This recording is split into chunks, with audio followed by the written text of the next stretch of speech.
22 ફેબ્રુઆરી 2026 રાત્રે 11:30 વાગ્યે સર્જનમ વિચાર સે મંચ તક નઈ સોચ નઈ ઉડાન મહેસાણાની જાણીતી અને પ્રખ્યાત આરજે ઇન્ટરનેશનલ પબ્લિક સ્કૂલ એટલે સંસ્કૃત સાહિત્ય અને શૈક્ષણિક ત્રિવેણી સંગમ, જ્યાં બાળકોને પોતાના જીવનમાં સાચા મૂલ્યો અને ધાર્મિક અને આધ્યાત્મિક રીતે શિક્ષણ આજના આધુનિક જીવનમાં જેવા કે એઆઈ જેવા ટેકનોલોજી સાથે બાળકનું શ્રેષ્ઠ ઘડતર એટલે આરજે ઇન્ટરનેશનલ સ્કૂલ.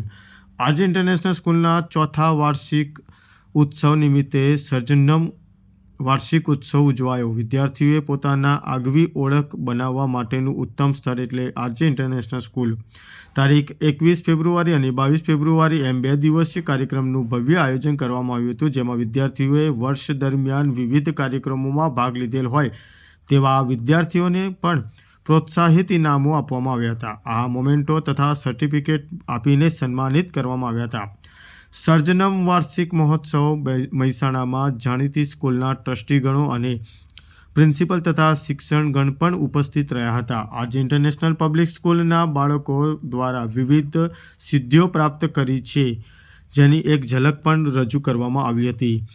સર્જનમ વાર્ષિક મહોત્સવ વિદ્યાર્થીઓ માટે વાલીઓએ પણ સ્ટેજ પરફોર્મન્સ કર્યું હતું. સ્ટેજ ઉપર નાના બાળકો સાથે પોતાની માતાએ પણ શ્રેષ્ઠ પ્રદર્શન કર્યું હતું, જે આકર્ષણનું કેન્દ્ર. વિશેષ કાર્યક્રમ વિશે આરજે ઇન્ટરનેશનલમાં 21 અને 22 ફેબ્રુઆરી છેલ્લા 2 દિવસથી જે ઉત્સવનો માહોલ હતો, અને આ ઉત્સવનો માહોલનું નામ હતું સર્જનમ. અને આ સર્જનમ દ્વારા, આ ફંક્શન દ્વારા અમારો મેઇન એમ એ હતો કે બાળકની અંદર જે યુનિક કેરેક્ટરિસ્ટિક છે એ સ્ટેજ ઉપર બહાર લાવી કે જેનાથી આગળ જતાં એમનો આ સ્ટેજ ફિયર દૂર થઈ જાય, એ અમારો મેઇન હેતુ હતો. અને આ મેઇન હેતુ સાથે સાથે અમારી સંસ્કાર અને સંસ્કૃતિ એ પણ જવી ના જોઈએ, એટલે સંસ્કાર અને સંસ્કૃતિ સચવાઈ રહે જે દેશ માટે જરૂરી છે, તો એ પણ અમે આ માધ્યમ દ્વારા બાળકોના અંદર માઇન્ડમાં અત્યારથી જ અમે સેટઅપ કરી રહ્યા છીએ. અને આ અમારો ભગીરથ અમારું કાર્ય છે એ પૂરું કરવા માટે અમારા સંસ્થાની અંદર જે અમારા ટ્રસ્ટી સાહેબ છે, જે મેનેજિંગ ટ્રસ્ટી છે, એમનો પણ અથાગ અહીંયા પરિશ્રમ હતો. સાથે સાથે અમારા માટે જે ગભા ઉપર ગભા મતલબ હાથ ઉપર હાથ મિલાવી જે કામ કરી રહ્યા છે એવા અમારા જે ફેકલ્ટીઝ છે એ બધાએ બહુ જ પ્રયત્નો કર્યા. છેલ્લા લગભગ 1 મહિનાથી હું વાત કરું તો એમને રાત દિવસ કામ કર્યું છે, અને એ કામના પ્રતાપે જ અત્યારે અમારા 2 દિવસ બહુ સફળ રહ્યા છે. તો એ માટે હું સંસ્થા પરિવાર તરફથી બધા જ ફેકલ્ટી તથા નોન ટીચિંગ સ્ટાફનો ખૂબ ખૂબ આભાર માનું છું. આ સાથે આ બે ફંક્શનમાં, આ 2 દિવસથી જે ફંક્શન ચાલી રહ્યું છે એની અંદર સૌથી જે વધારે કોઓપરેટ કર્યા છે એવા મારા વાલા વિદ્યાર્થી ભાઈ બહેનો, સાથે સાથે એમના પેરેન્ટ્સ કે જેને અમને અથાગ આ જે ફંક્શન છે એમાં સાથ આપ્યો છે, કે જેનાથી અમે અત્યારે સફળતા મેળવી છે આ ફંક્શનમાં. અને અમારું આ મેઇન એમ હતું જે અત્યારે સાર્થક થઈ રહ્યું જણાય છે. અને આગળ પણ અમે આવા જ ફંક્શનો કરતા રહીશું કે જે આપણા દેશ માટે કે જે જરૂરી છે, આપણા દેશના સર્જન માટે જરૂરી છે, આગળ દેશના વિકાસ માટે જરૂરી છે.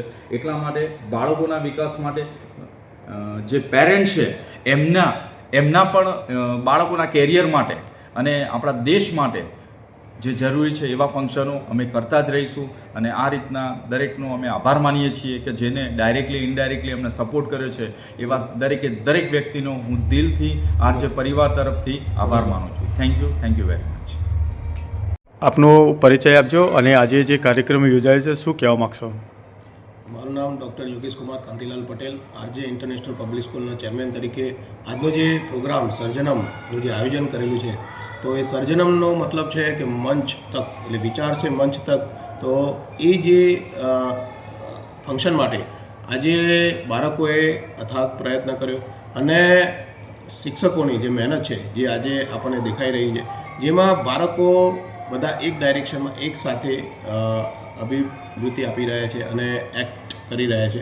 તો એમાં જે આ પ્રોગ્રામ છે, પ્રોગ્રામમાં બધી જ વસ્તુ વેરાયટી છે, જેમાં દેશભક્તિ માટેના બી પ્રોગ્રામ છે, જેમાં આપણું જે સ્પિરિચ્યુઅલ ધાર્મિક એક્ટિવિટી માટેના બી પ્રોગ્રામ છે અને તેમજ એજ્યુકેશનલ એક્ટિવિટી સાથેના બી પ્રોગ્રામ છે.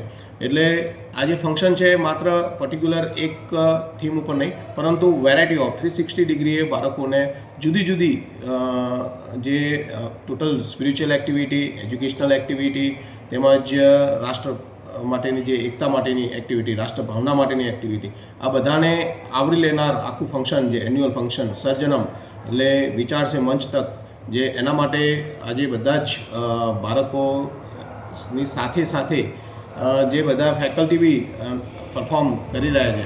જેમાં ફંક્શનમાં મેન વસ્તુ છે કે આજે બધા ગેસ્ટ પધાર્યા, જેમાં ઉપસ્થિત અમારા જે ડીપીઓ સર ભરતભાઈ સર અને તે ઉપરાંત